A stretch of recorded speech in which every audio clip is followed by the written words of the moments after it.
With seconds left on the clock, Devin Booker hits a three-pointer to put the Phoenix Suns up by 1 with 4 seconds left on the clock as Morant gets the ball. He makes an acrobatic layup for the win for the Grizzlies as the Suns drop a full game behind the Warriors for first place in the Western Conference.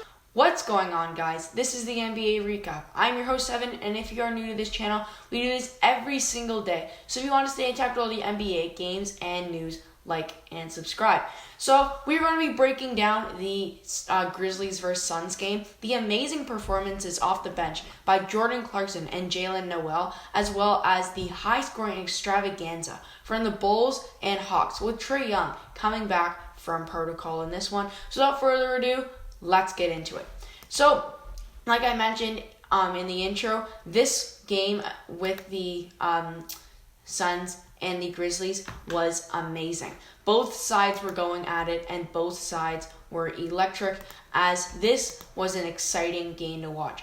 The Suns, so now let's get into it. The Suns were down early in this one, getting a pretty big, or the Grizzlies had a pretty big lead on them, but the Suns got some out of it near the end. So now let's just watch it.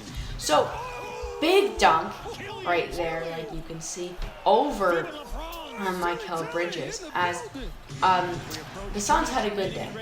Cameron Johnson had 19, Bridges had 10, Booker had 30, Paul had a 13 and 13 day, as well as 15 off the bench from Smith and 15 from Payne. Amazing passes by Chris Paul throughout the whole game, getting the inside guys, and right there you can see him finding Devin Booker, as Booker can hit and make his own shot, as he can get the big one. Michael Bridges with the head down there. Morant, though, really carried the Grizzlies. 33 points, 4 rebounds, 4 assists, as in the fourth quarter, he hits the big-time layup, getting by 3 defenders, Paul, Booker, and Payne, as he can get the one to put the Grizzlies up with 0.5 seconds left, as Cameron Payne can't hit the final shot for the win, as the Grizzlies seal the 114-113 win, as Morant can seal the game. And it was and he was going to get the bucket, like he said at the end of the game. 32 from DeAndre Bain as well. He's really emerged as a good player in this game. Morant shot really well in this one, though. 14 from 25 from the field, and went 3 for 5 from 3, as he was on point from the three-point line. Not his team, though, as his team only shot 51% from the field, but they led in a lot of categories. The Grizzlies did have more turnovers, but the Suns could not capitalize on the thing that they had. If they just played, it all came down to seconds. It was all determined by that final play, and you can't take away anything from the Suns, as they came back. They were down 35-24 in the second, and came back heavily, as they made it a 1-point game in the end, but couldn't come out with the win. So now we go to the Eastern Conference, as we had the Boston Celtics versus the Minnesota Timberwolves, as the Wolves did not have a bad game today. Jaylen Nowell with 29 points off the bench, 9 rebounds and 3 assists, and a poster to go along with it. Now let's get into this one. Nowell really provided in this game with multiple amazing plays, as the chase down block there by Nowell. He played amazing. He had some phenomenal plays on the day. And now you see the poster. Nowell goes up and over, as he can get the point. That's 2 of his 29 points. As Kevin Knight also had 20 and 11 rebounds for the Timberwolves, as John McClain had 10 assists for himself today. One thing, though, the Timberwolves didn't have anyone. Patrick Beverley was out. Anthony Edwards was out. Russell was out. Jordan Vanderbilt, obviously, still out. And they had no one. But they still got help. Karl-Anthony Towns also, by the way, out. And you need to really give it to them because they got a win over a almost full Celtics team. They had Jaylen Brown there dropping 26, 24 from Peyton Pritchard, which you don't really see a lot. As the Timberwolves pick up the 108-103 wins, the Wolves move to 16-17 as the Celtics go down 16-18. Robert Williams had 11, Peyton Pritchard's had 24, which is surprising because Pritchard's last year was their third string guard. But he has emerged this year, obviously a large part to the COVID crisis that the Celtics have suffered. Tatum's out right now. Smart's out. Schroeder's out. Richardson's out. They have a whole laundry list of Ennis Freedom's out.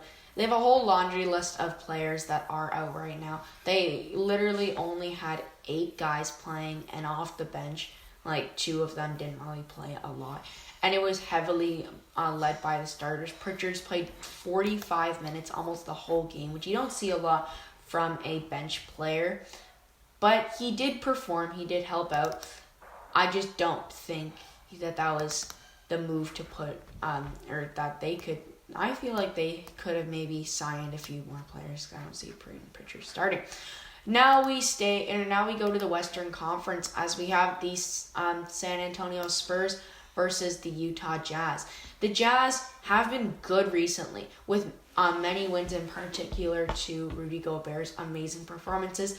Wasn't as good as he has been recently, but he still performed 16 points, 13 rebounds, as well as Mike Conley with 12. Joe Ingles with 17. Ingles went 4 for 7 from 3, 6 for 10 from the field, had 4 turnovers. So as Bogdanovic had 19, did have 4 turnovers, but wasn't the best on efficiency, as he went 1 for 7 from 3, but 7 for 16 from the field. But you need to give it to Jordan Clarkson off the bench. The bench warrior dropped 23 points, 8 rebounds, and 5 assists, as well as Hassan Whiteside dropping 13. Now let's get into this one. Cameron Johnson for the Spurs. How did a day for him? Cameron Johnson dropped 13. Doug McDermott with 17, and Darren White with 21. The Spurs are not a good team. They did not get much help, but the Jazz did. As Jordan Clarkson, I don't know why he's not starting. He had almost the same amount of minutes as the starters.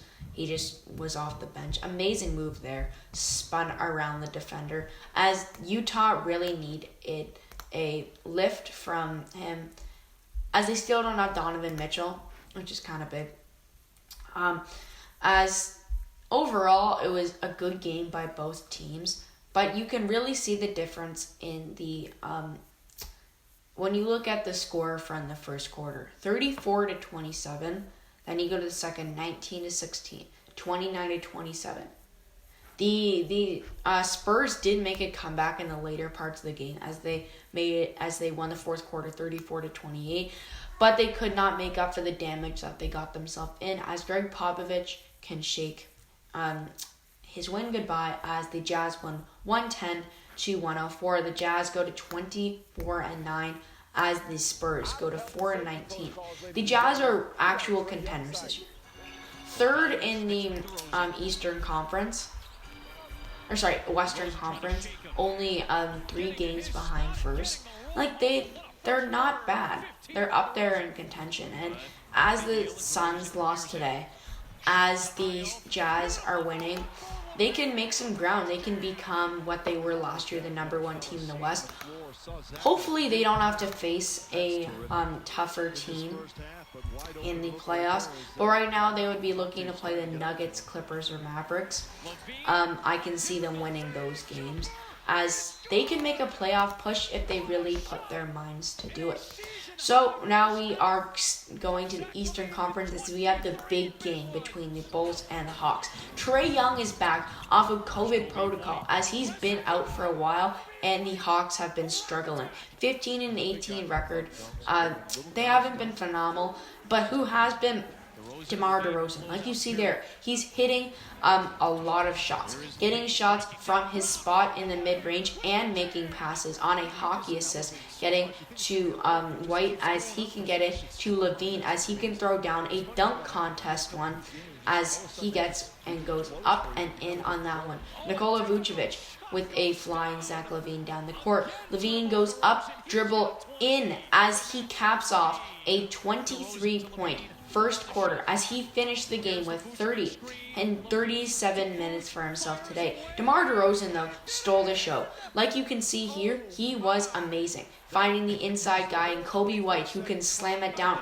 Kobe, on the day had 13, but DeMar had 35 points, 5 rebounds, and 10 assists as he was a machine, finding his spots, getting the open guys, and going up and in for a ton of layups. Zach LaVine there, adding to his point total. As Zach was on fire, DeMar DeRozan inside, and he doesn't settle for threes. He can find his spot, make his own shot, and that's what he does really well. He's adapted here. He hasn't really adapted to the three-point era, but he stayed with what he has done before. Obviously, help from Greg Popovich when he was on the Spurs.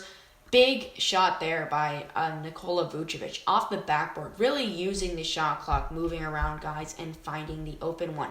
Nikola Vucevic for himself had 24 points and 17 rebounds as he was amazing, but you cannot take anything off of the Hawks.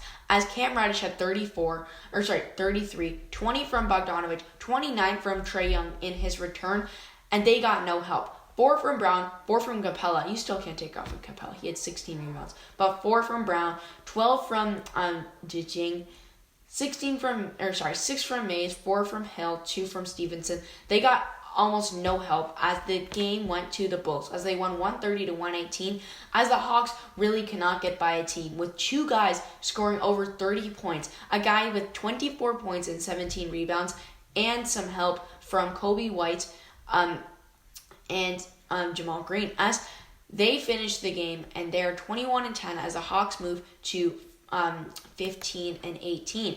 Right now in the Eastern Conference, the Bulls are second place and really creeping up on the Nets as they are only a game and a half behind them, as the Hawks are not doing the best right now in 12th place. But again, it's a really close race at the lower parts of the standings. So we can see what happens in the later parts of the season. Now we we go to the Western Conference of the Charlotte Hornets versus the Houston Rockets. In this one, it was not the most exciting one as it was a bit of a blowout for the Hornets. 27 from Rozier, 15 from Plumlee, 16 from McDaniels, 10 for Hayward, and 16 for LaMelo Ball, as it was a real big team effort in this one. A ton of guys on both sides of the ball getting touches, getting minutes, and they were working really well together. As a team, they looked like they were flowing and they looked like they were going, as they have really emerged themselves as LaMelo Ball has emerged back in this lineup. They have turned themselves into a team that looks a lot better as a squad than just some players, as they moved to 18 and 17 on the year, as they're not doing terrible, right? In the Eastern Conference, they're 8. They're just they're tied for 6th right now.